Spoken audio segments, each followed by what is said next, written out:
Don't drink that coffee. The customs officer's whisper sent ice through my veins. I froze, the Tim Hortons cup halfway to my lips. Around us, Toronto Pearson International Airport buzzed with the usual chaos of holiday travelers. December 18th, 2023, I was supposed to be celebrating. Instead, I was staring at Officer Michelle Tran's grave expression as she positioned herself between me and my daughter. Mr. Blackwood, I need you to stay calm and follow my lead, she continued in that same low tone. In about 30 seconds, I'm going to place my hand on your shoulder. You're going to act shocked. Do you understand? I didn't understand, not even remotely. But something in her eyes told me this wasn't a joke. Why? Your daughter and son-in-law are watching. Pretend I'm detaining you. We'll explain everything, but right now, your life depends on your performance. My daughter, Emma, sweet, brilliant Emma, who'd convinced me to take this trip to Vancouver to scatter her mother's ashes at English Bay, where Sarah and I had honeymooned 42 years ago. Emma, who was standing 20 feet away with her husband Bradley, both smiling and waving at me like we were about to have the adventure of a lifetime. Officer Tran's hand landed on my shoulder with practiced authority. Sir, I need you to come with me. I let the shock show naturally because it wasn't hard to fake. Is there a problem, officer? Just a routine matter. This way, please. Her grip tightened with urgency that contradicted her casual words. As she led me away, I caught a glimpse of Emma's face. The smile had vanished. Bradley had his phone out, typing frantically. They looked worried, concerned, not guilty. Surely not guilty. Officer Tran guided me through a staff-only door into a corridor I'd never known existed. We walked quickly, her hand still on my shoulder, until we reached a small office. Inside, a man in a navy suit stood beside a table. On that table sat my Tim Hortons coffee cup, now in a clear evidence bag. Mr. Blackwood, I'm Detective James Morrison, RCMP. Please, sit down. My legs gave out before I consciously decided to sit. What's happening? Why did you take my coffee? I just bought that. The words died as realization crept in like frost. I didn't buy it. Emma did. She insisted, said I looked tired. Made a special trip back to the Tims while I was in the washroom. Detective Morrison exchanged a look with Officer Tran. Mr. Blackwood, we've been monitoring your family for the past 72 hours. We have reason to believe your daughter and her husband are attempting to kill you. The room tilted. 42 years of marriage to Sarah, 39 years of raising Emma, every scraped knee I'd bandaged, every recital I'd attended, every proud moment as she graduated from U of T Law School. The grandchildren I'd held, 4-year-old Sophie and 2-year-old Jack, who called me Grandpa Bear because I gave the best hugs. That's impossible, I whispered. You've made a mistake. Emma would never. We have audio surveillance, Mr. Blackwood. Detective Morrison pressed a button on a small device. Static, then voices, clear as day. Emma's voice. He finally agreed to the Vancouver trip. We do it on the plane. Dad's got that heart condition. Everyone will think it was natural. Bradley's voice. The ricin's untraceable if used right. Dissolves completely in hot liquid. Coffee's perfect. He'll be symptomatic in 6 to 12 hours. By the time we land, he'll be critical. Heart attack, respiratory failure. Exactly what you'd expect from a 68-year-old man with his medical history. Emma again. And this was the part that shattered me. I know it sounds awful, Brad, but he's going to die eventually anyway. The doctors said his heart's deteriorating. We need that money now. The creditors are circling. If we wait for him to die naturally, there won't be anything left to inherit. This way, Sophie and Jack's future is secure. And ours, Bradley added. Vegas was a mistake. I know that. But this fixes everything. Your dad has $8 million in assets, no mortgage, life insurance, the company pension. We pay off the $2 million in gambling debts. We start fresh. Emma, honey, I love you. I love our kids. Your dad would want us to be okay. Silence after that. Then Emma's voice, so quiet I almost didn't hear it. I love him too. This is mercy, really. He's been so lost since Mom died. Maybe he'll be with her again. Detective Morrison stopped the recording. I couldn't breathe, couldn't think. The office walls pressed in on me. How? The word came out as a croak. How did you know? Officer Tran spoke gently. Your daughter-in-law's sister, Victoria. She contacted us 3 days ago. She overheard them planning this at their house in Mississauga. She'd gone over to drop off Christmas gifts for the kids. They didn't know she was in the backyard. She heard everything through the open window. Victoria called us immediately. Detective Morrison continued. We had just enough time to set up surveillance. We've been tracking their communications, their movements. We know Bradley purchased ricin on the dark web 2 weeks ago. We know they've been researching symptoms, making sure the dose would be fatal but look natural. And we know they were planning to execute this today, on Air Canada Flight 105 to Vancouver. I stared at the coffee cup in the evidence bag. Sarah's favorite, extra large, 2 cream, 1 sugar. Emma knew exactly how I took it. She'd been making my coffee since she was 10 years old, standing on a step stool to reach the counter, so proud when she got it right. What happens now? My voice sounded hollow, not my own. That depends on you, Mr. Blackwood. Detective Morrison leaned forward. We have enough evidence to arrest them right now. But they'd lawyer up immediately. Your daughter's a skilled defense attorney herself. She'd know every angle, every delay tactic. The trial could drag on for years. And there's always a chance, however slim, that they'd get off on a technicality. What's the alternative? You get on that plane. I jerked back. Are you insane? Listen to me. His voice was firm but not unkind. We substitute your real coffee with clean coffee. Identical cup, identical preparation. You board the flight. You act normal. They think their plan is working. Meanwhile, we have officers on the plane, we have the flight crew briefed, and we have medical personnel standing by in Vancouver. Why? If you already have the evidence, because we need them to commit the act, Mr. Blackwood. We need to catch them in the attempt, not just the planning. Right now, we have conspiracy. But if they think you've ingested the poison, they'll reveal themselves. They'll discuss it. They'll congratulate each other. They'll show their true faces. And when we arrest them in Vancouver, there will be no defense, no argument, no way out. Officer Tran added, I know this is a lot to ask, but we'll be with you every step of the way. You'll be wearing a wire. We'll have eyes on you at all times. You will never be in actual danger. I thought about Sarah. God, I missed her. 6 months since the cancer took her. 6 months of feeling like half a person. Emma had been my rock through all of it, holding my hand at the funeral, helping me sort through Sarah's belongings, bringing the grandchildren over every weekend because she said, Dad, you need to stay connected. Mom wouldn't want you isolating yourself. All of it a performance. All of it manipulation.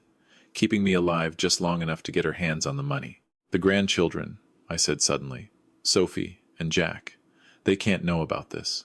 Whatever happens, they can't grow up knowing their parents tried to murder their grandfather. Detective Morrison's expression softened. We'll do everything we can to protect them, Mr. Blackwood. But right now, I need your decision.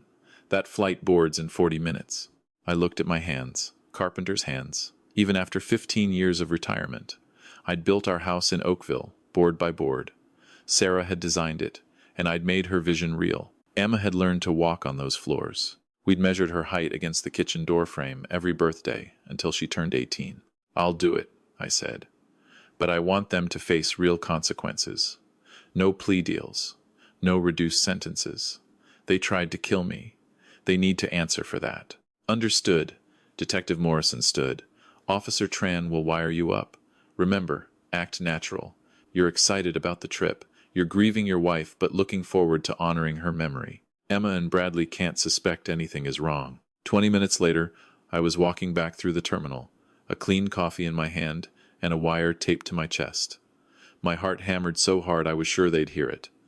Emma spotted me first. Dad, where were you? We were worried. She hurried over, Bradley trailing behind her. Her concern looked so genuine. How had I never seen the lies before? Just got held up at customs.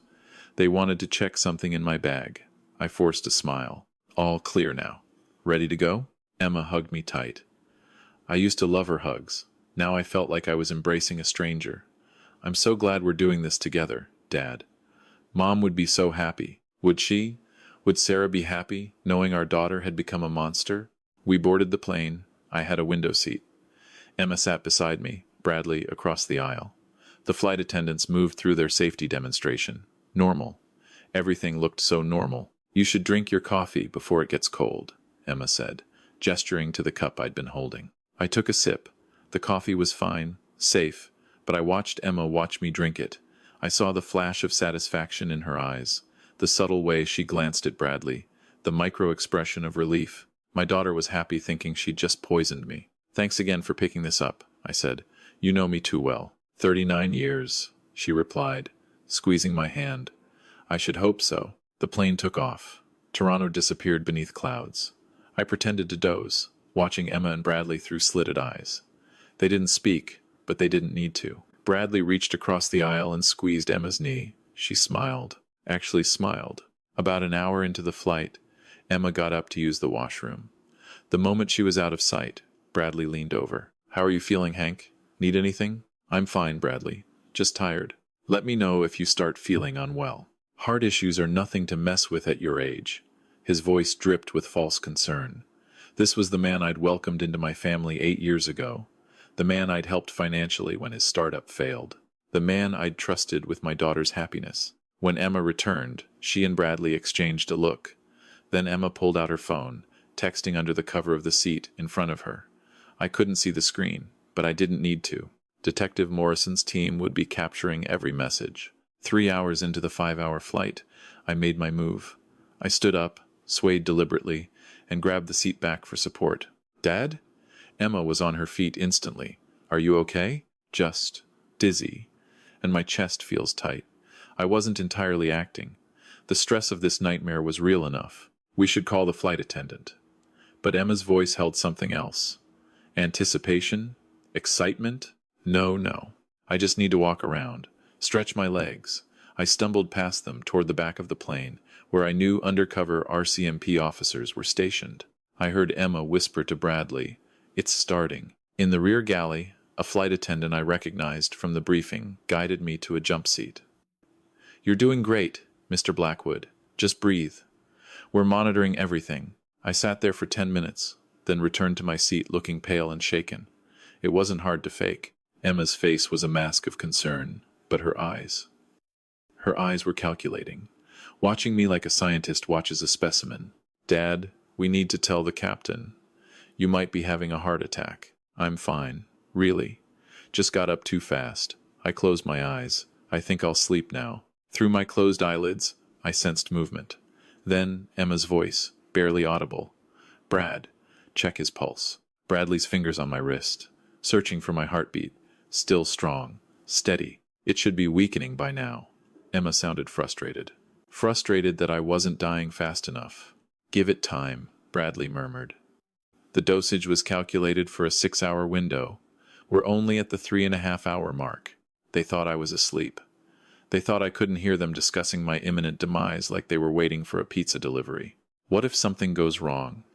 Emma's voice cracked slightly. What if he survives and figures it out? He won't. Even if he makes it through the flight, the symptoms will be attributed to his heart. There's no way to trace it back to us. We've been careful. I know. I didn't think it would feel like this. Watching him. Don't go soft now, Em. Think about Sophie and Jack. Think about the life we can give them. No more creditors calling. No more hiding from debt collectors.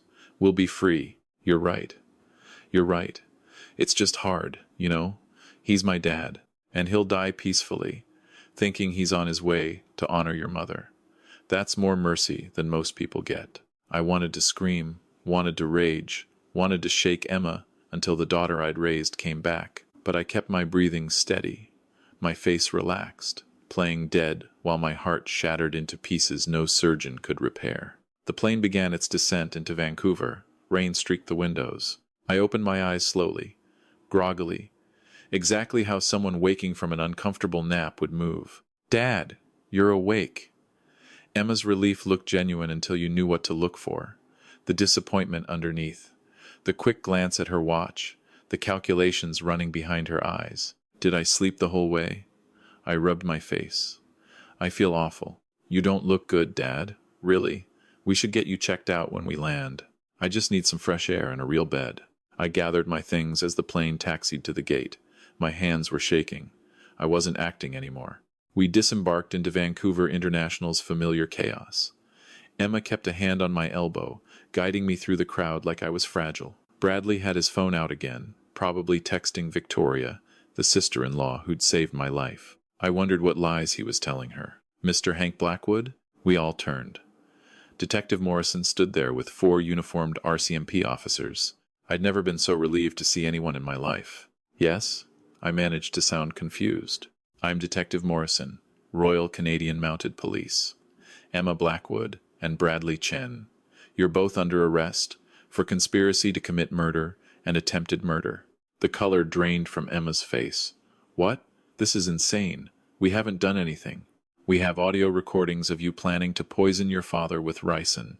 We have evidence of Bradley's dark web purchases. We have your text messages from the flight discussing the progression of symptoms you expected him to exhibit. And we have the original coffee cup, currently being tested by our forensics team, which we believe will test positive for ricin contamination. Bradley ran, lasted about 10 seconds before 2 officers tackled him to the ground. Emma just stood there, frozen, staring at me. Dad? Her voice was small, young, like when she was 7 and had broken Sarah's favorite vase. Dad, I can explain. You tried to kill me. The words came out flat, empty. You were going to poison me and watch me die, all for money you haven't even earned. The debts we had no choice. There's always a choice, Emma. You could have asked for help. You could have declared bankruptcy. You could have faced your problems like an adult.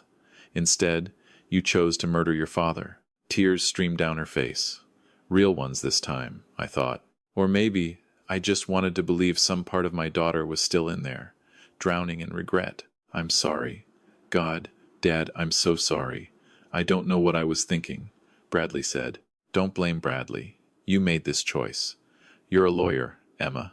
You knew exactly what you were doing. I turned to Detective Morrison. I want to press full charges. No deals. No mercy. Dad, please. Think about Sophie and Jack. They need their parents. They need parents who aren't murderers. They deserve better than what you've become. The officers cuffed them both. Emma was sobbing now, hysterical. Bradley had gone silent, his face blank. I watched them being led away and felt nothing. The daughter I'd loved had died somewhere between Toronto and Vancouver. The woman in handcuffs was just a stranger wearing her face. Officer Tran appeared at my side. Mr. Blackwood, we'll need you to come down to the station for a full statement. But first, let me take you to the paramedics. You've been through tremendous stress. I let her guide me to an ambulance. The paramedics checked my vitals, gave me water, wrapped a blanket around my shoulders, even though I wasn't cold. I sat on the back bumper and stared at nothing. Victoria arrived an hour later, her face blotchy from crying. Hank, I'm so sorry. I should have said something sooner. I kept hoping I'd misheard, that there was another explanation. You saved my life, Victoria. You did the right thing, even though it was the hardest thing. I squeezed her hand. How are the children? With my parents right now. They don't know anything. I told them Emma and Bradley had to extend their Vancouver trip. Good. Keep it that way as long as possible. They're innocent in all this. The trial took 8 months. Emma and Bradley pleaded not guilty initially, trying to claim the recordings were fabricated, that it was all a misunderstanding. But the evidence was overwhelming. The ricin in the original coffee cup, the dark web transaction trails, the text messages, the audio recordings. In the end, they changed their pleas to guilty in exchange for the prosecution not seeking the maximum sentence. Bradley got 18 years. Emma got 15, with the judge citing her previously clean record and her cooperation in the final stages. I attended every day of the trial, sat in the front row, made sure Emma saw me there, alive, a living reminder of what she'd tried to destroy. She tried to make eye contact several times, mouthing I'm sorry, but I never looked directly at her. That woman wasn't my daughter anymore. Victoria got full custody of Sophie and Jack. I saw them every weekend. We didn't tell them the truth. Not yet. When they asked about Mom and Dad, we said they'd made very bad choices and had to go away for a long time. Sophie, now 5, accepted this with a child's resilience. Jack, not quite 3, barely understood. I sold the house in Oakville. Too many memories. Too many ghosts. I moved to Vancouver permanently, to a small condo in Kitsilano, walking distance from English Bay. I scattered Sarah's ashes there on what would have been our 43rd anniversary. Alone, because the daughter who was supposed to be with me was in federal prison. Sometimes I wonder if I should have handled it differently. If I should have confronted Emma privately, given her a chance to back out. But then I remember Bradley's words. Even if he survives and figures it out, they'd planned for that contingency too. They would have killed me eventually, one way or another. The grandchildren are what keep me going. Sophie starts kindergarten this fall. She's brilliant, just like Emma was. That terrifies me and gives me hope in equal measure. Jack is in his dinosaur phase, carrying plastic T-Rexes everywhere. They're good kids. They deserve better than their parents gave them. I've thought a lot about what went wrong.